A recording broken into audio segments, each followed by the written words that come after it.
Hello, everybody, and good morning. Good morning, good morning, good morning. We are back here with yet another episode of Life Adjustments. And this morning, I have my mother back here for another episode, and we will be discussing coping with grief and loss. So, really briefly, I will let my mom give her intro of who she is, what she does, and we'll get right into it. Take it away. Good morning, everyone. My name is Margaret Arsenec. I am the mother of Ruth Arsenec, Ruthity Truth. I retired and happy. um, the things that I may say today is just life experiences that I've been through. I'm not a professional in the field, but I do like to give my view, sometimes my point of view. When people come to me and ask questions, I'm more of a listener than really to give out advice because I feel that people need to have someone actually listen to them other than tell them what they should be doing in life. But I do have some experience in coping with tragedies and just general life experiences. I think I'm old enough. I would say most people probably wouldn't know. They probably think you my age, but Thank you. what have been some of the ways in which you have supported others to cope with grief and loss? Basically, as I stated, I usually sit and I listen. Um, I know that from experience that usually helps the people that I dealt with is just a listening ear and an understanding heart. I try to understand the things that people are saying to me, and every now and then, if I can give them a word of encouragement, I try to encourage them to the best of my abilities. Um, Grief is a very interesting area of life because everybody does not um, share grief the same.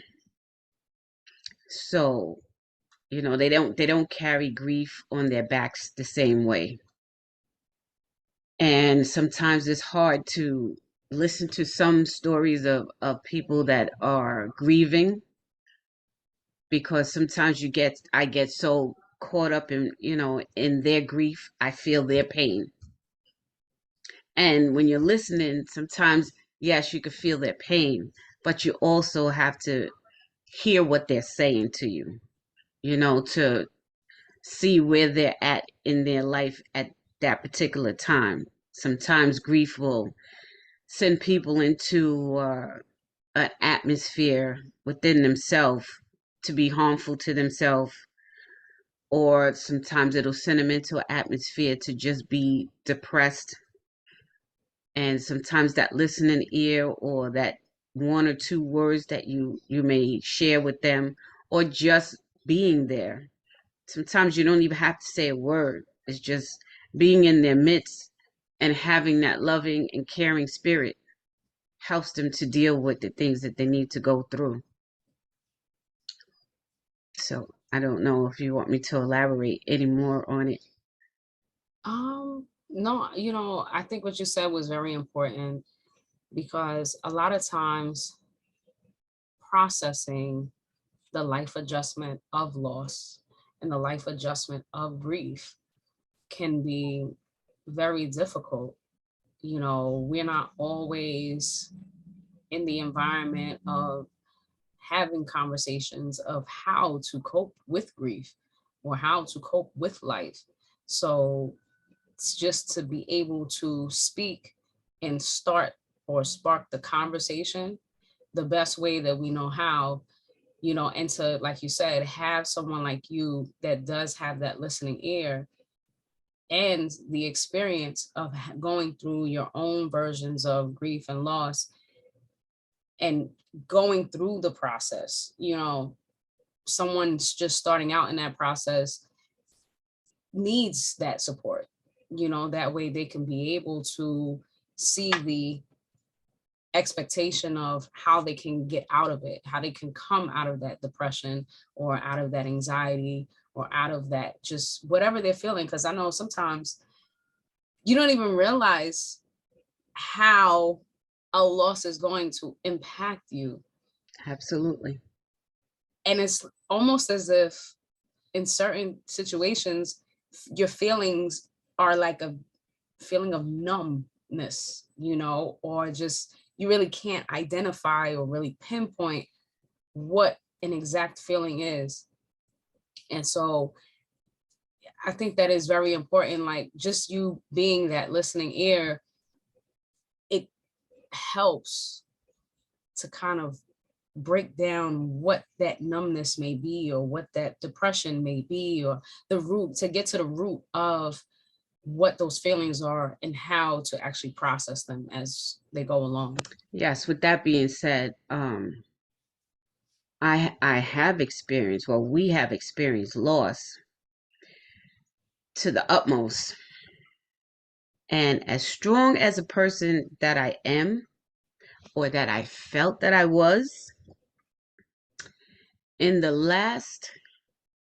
um the last grief that we the last the last three deaths, but basically two deaths that happened back to back in 2019. Sometimes I get a little emotional about it because I'm still dealing with that.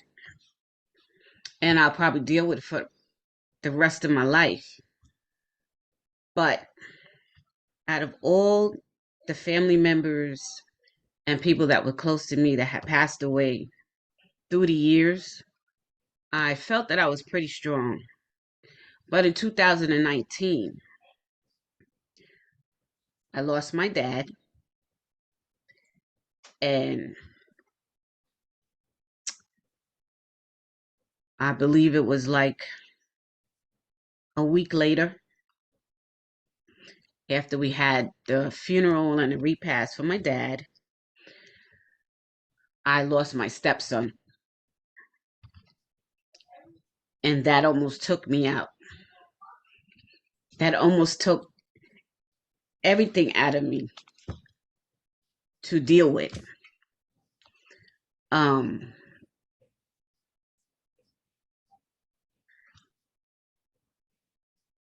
I think for the simple fact that Jamal passed away in my house, in my favorite chair, which was his favorite chair. Um, to actually see him laying there when EMS came, fire department came to try to revive him, but he was already gone before they got here. That took a lot out of me. I was still working and not realizing that that grief was just so strong that during my time of working, I would walk across the street, not realizing that I'm walking across the street and I'm going to get hit by these cars. I was in a fog. Um, and I just thought it would just wipe me out. I got to the point where I got depressed, didn't realize how depressed I was. I didn't want to go to work. I didn't want to get up. I didn't want to do anything. I kept praying to God to give me the strength to um to get up and do the things that I know that I have to do. I still had to take care of my mom. Still had to take care of my grandkids. My children were, you guys were the best. Even though you guys were going through the same trauma that I was going through, but you guys were my support system. My mom was my support system. The people in church were wonderful. Our pastor, his wife, they were there for us. You know, there's like so many people in the church that was just there to help, you know, cope. And you know, I still go through some of the anxiety, but it's not as strong as it was in the beginning.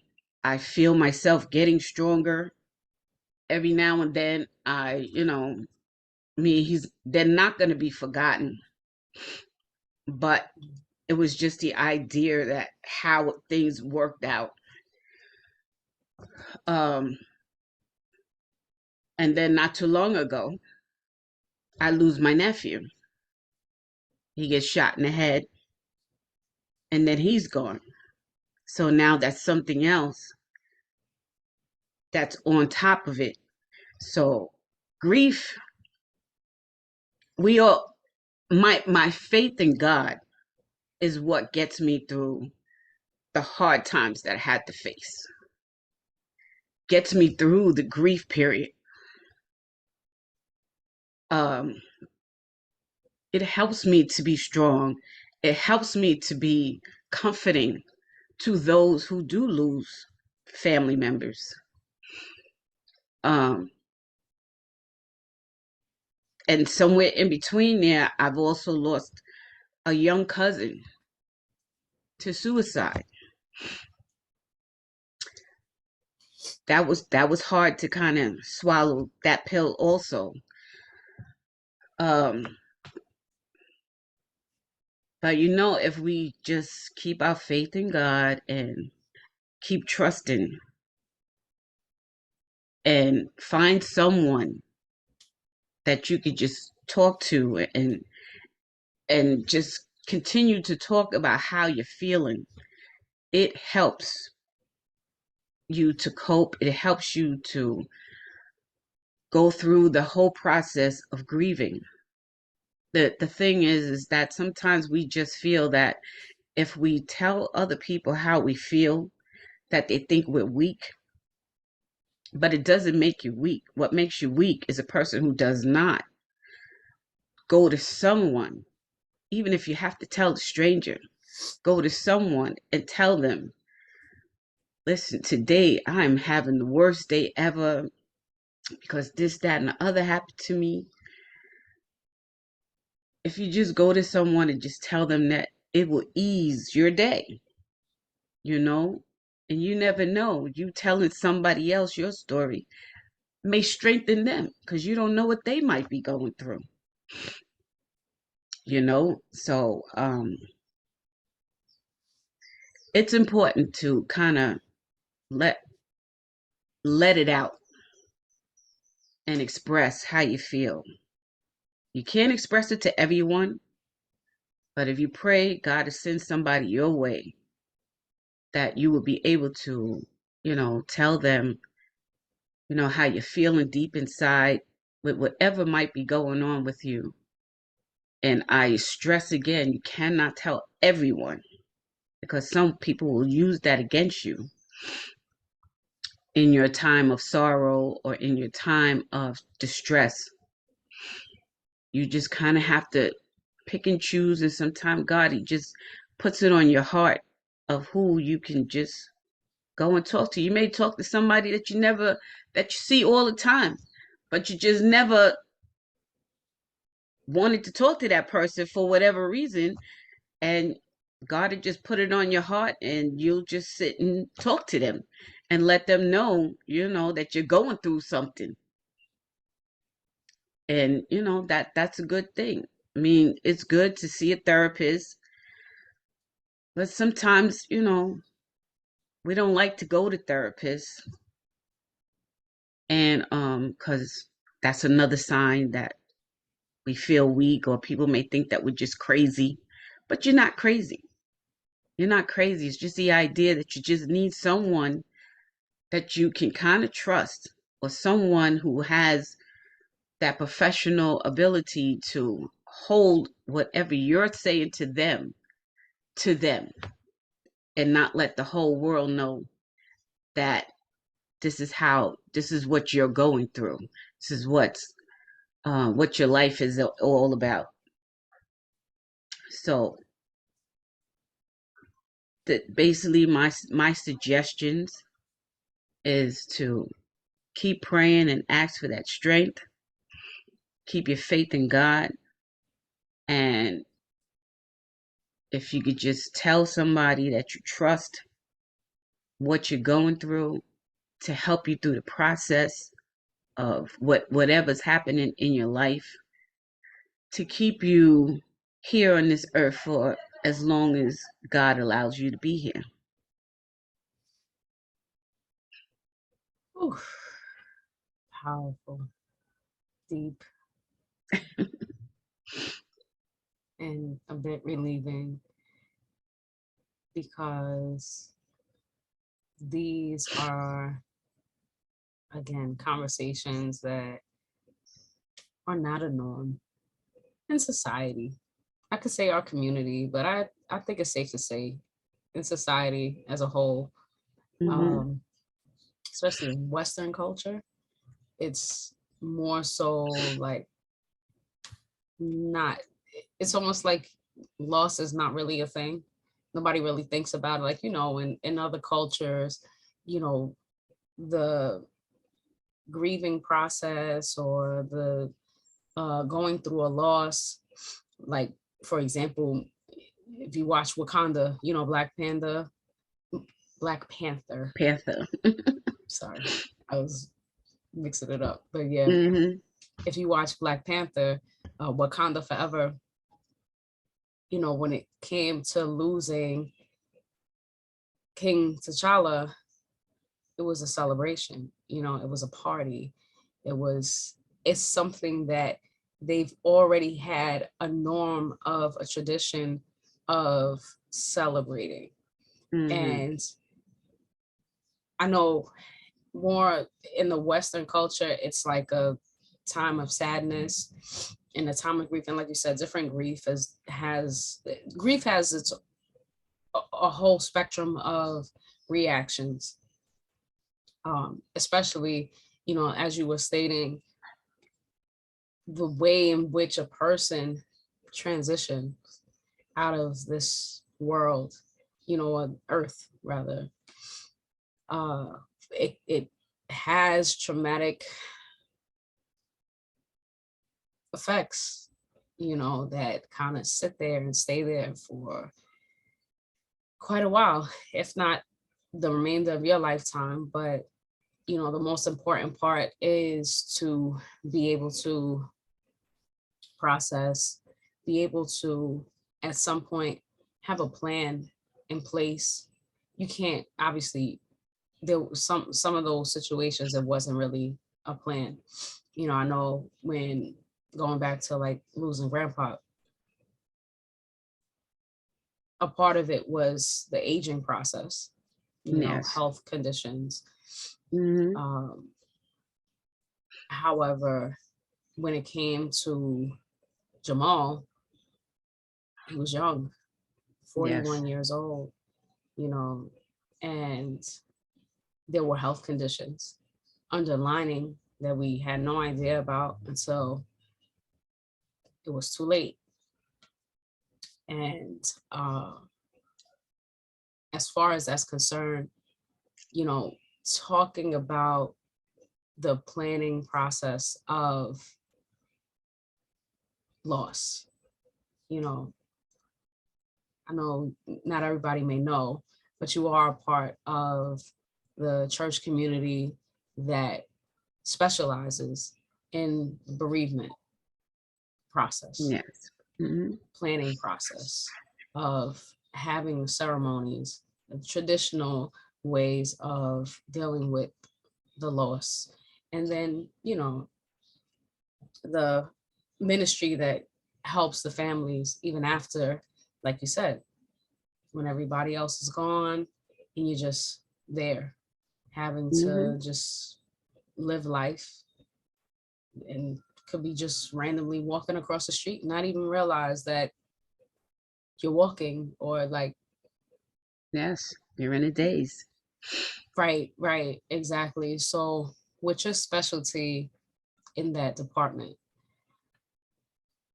What are some of the ways in which you could probably advise people who may either be going through a loss or have just recently lost someone within the past, let's just say 24 hours, just for the sake of like it being a time bound situation? What have been some of the planning processes that you help the families go through?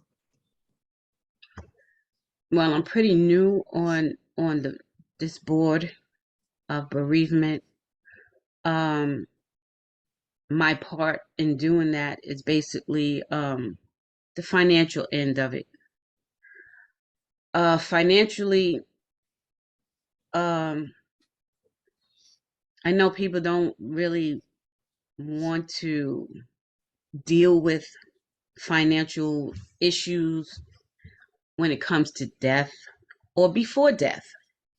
Before death, we should all be prepared. We should be prepared by having um, a will, life insurance, um, should have your life in order, pretty much. And those are like the main two things: is to definitely have a will, life insurance, um, have an administrator over your. If you're older, you should have an administrator over all your accounts. So when your time comes, no matter how or when, but when your time comes, there are your family members that's left behind that has to deal with these things, with these situations, and all the pressure should not have to fall on your family members to send you home, either way that they have to send you, whether you are cremated, whether you are being buried. It takes money to send you home, and it's very, very, very important that everyone has some type of insurance. It's very important because now the family that you have left behind to grieve you, if you don't take care of those particulars, they have to worry about grieving, and they have to worry about trying to get money together to bury you. Some folks believe that insurance is not necessary. For whatever reason, they feel that way. They feel, well, I know one way that they feel that they're just wasting money, but it's not really a waste of money, not unless you have already saved money or you're saving money for your time to leave this earth, and you have put someone as a beneficiary to take care of that business. Because if you don't do that, then the people that are left behind have the burden of trying to scramble to get money. And one, it's kind of embarrassing when they have to kind of scramble to get money to put you, to send you home. And number two, it's a lot of stress, and it creates a lot of issues. So if you already have things in place, it makes life easier for those who are left behind. It makes their grieving easier because now they could grieve. They could put you away, and then they can grieve like they should. Um, the tradition of the church, as far as my understanding, is basically, um, we have church service so we can rejoice that you're going out and you're going to be with the Lord. It's supposed to be a celebration when you leave this earth. We're supposed to cry when you come in because we know what you're coming into. But when you leave, we're supposed to rejoice because we know that you don't have to go through any more traumas that's here on this earth. We're the one who's left behind to do that. So, um, that's basically, my take on helping helping people to, helping those that are left behind. It's one way to help them to grieve easier, is to take care of things financially before you leave this earth. No matter how old you are, if you're working or if you get some type of money coming in, you should have some type of insurance to help them out. Have your affairs in order. Right. I agree. You know, in my line of work, I call that self-care budgeting, because we need a budget for every part of our life, every part of the function within our lives. And so when we go through the life adjustments, and in this case, it could be death. It's not just a loss of your life, but the loss of a relative or the loss of a job or the loss of anything, a house, a car, or any anything, there should be a budget allocated and a category for each. And so I think, just to kind of co-sign on what you were saying about people really taking it seriously, to be prepared and not leaving your relatives to feel even more sorrowful, because yeah, there's a financial aspect of the burial, or paying for the services, or paying for the musicians, or paying for other things, the repast, the food, or whatever. But there's also a factor of your assets, of whatever you're leaving behind. It could Yes. be a pair of earrings. It could be these beat headphones. You know what I'm saying? Like you Yes. said, having a will, these are things you don't really think about when you're alive, because it's like you're the one using it. But now you're no longer here and you have 5 kids. Which one of your 5 kids are going to start fighting over your beat headphones? That's right. You know? And if you just say in a will, like, hey, I want y'all to have a game of rock, paper, scissors, and whoever gets the best of 3 gets the headphones. Oh, you know what I'm saying? Something, Yes. just taking action and being proactive in planning out every section and every category of your life, I think is extremely important when it comes to coping with loss and Mm-hmm. coping with grief. And these are the particulars that people don't really think of until you're actually going through that situation. Right. And I know, like, even going back to Jamal,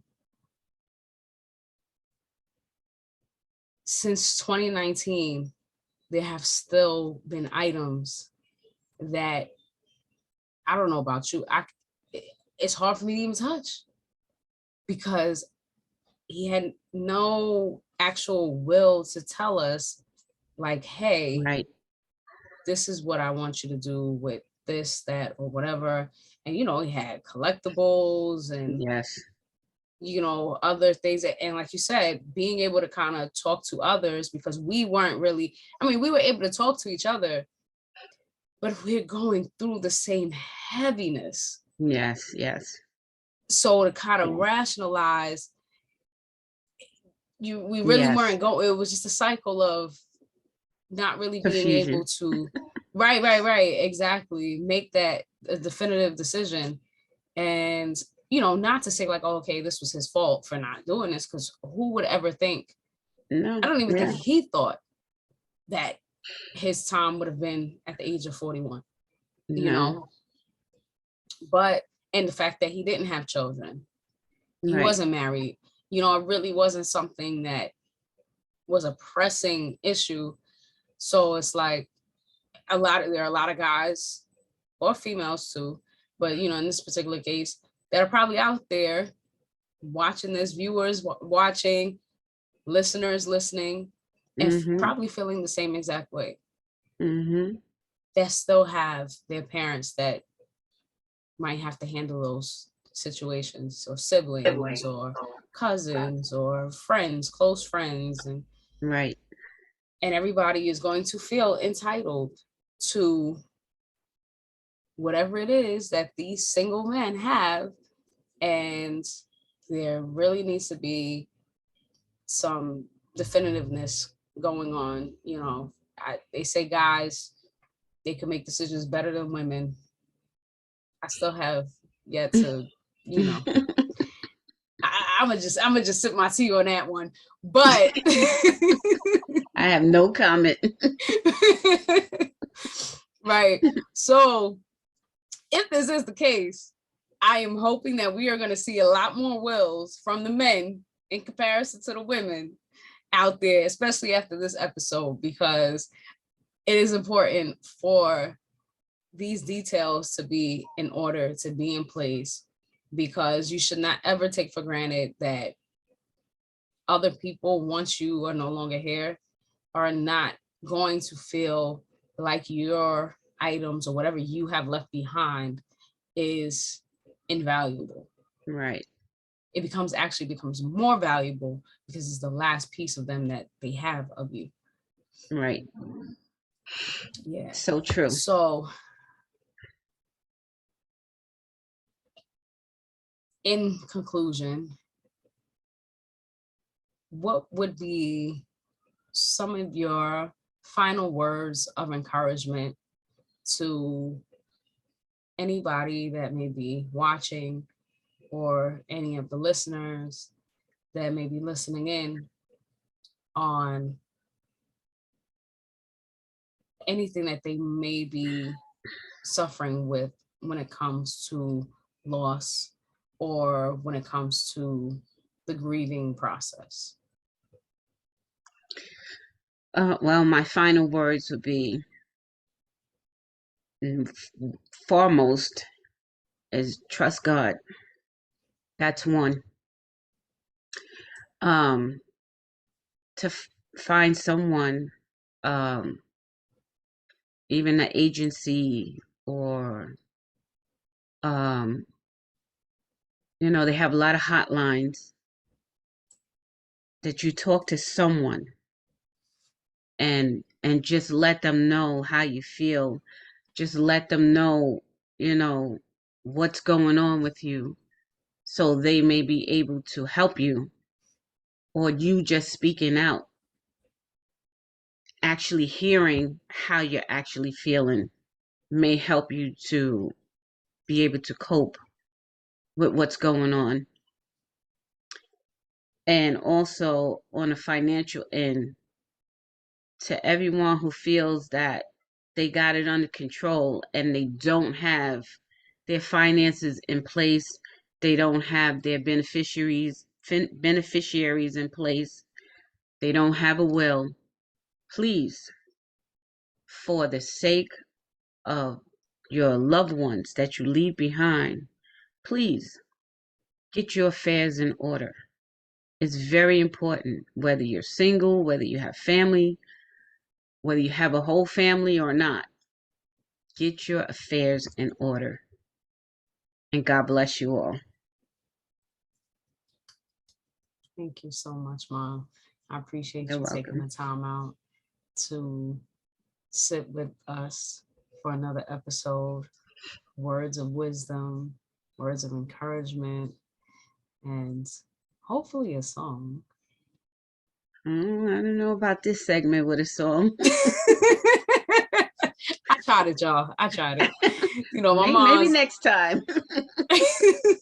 all right. That means she wants y'all to come back for the next episode. You heard that, right? Absolutely. All right. Yeah, you know, because, you know, one of her most famous songs that she sings that I think would go pretty well with this segment is Precious Lord, Take My Hand. Oh my goodness. But she said the next episode, y'all. So I'm gonna let y'all hold her to it. You can leave it in the comments below. You know, there's a poll for the podcast listeners out there. For all the podcast listeners, I need y'all to put this poll in. Do you want to hear Mom sing Precious Lord, Take My Hand? Oh my gosh. For the next episode. For the next episode. Next episode. But we're gonna check the poll first, though. I'm not just gonna commit you to it. Right. You know, listeners have to say, you know, this is what they want. You know, because at the end of the day, this is what we're here for. We're here for them. We're not really here for me to, you know, pressure you to sing anything. Okay. All right, Mom. Well, thank you again, and to everybody out there, feel free to click the link in my bio. Visit the website www.ruthievetruth.com. There will be links to the resources that we discussed during this episode, and yeah, even some listening sessions, you know. So yes, feel free to tap in, check in with us, and yeah, we will see you all next time. Bye. Bye.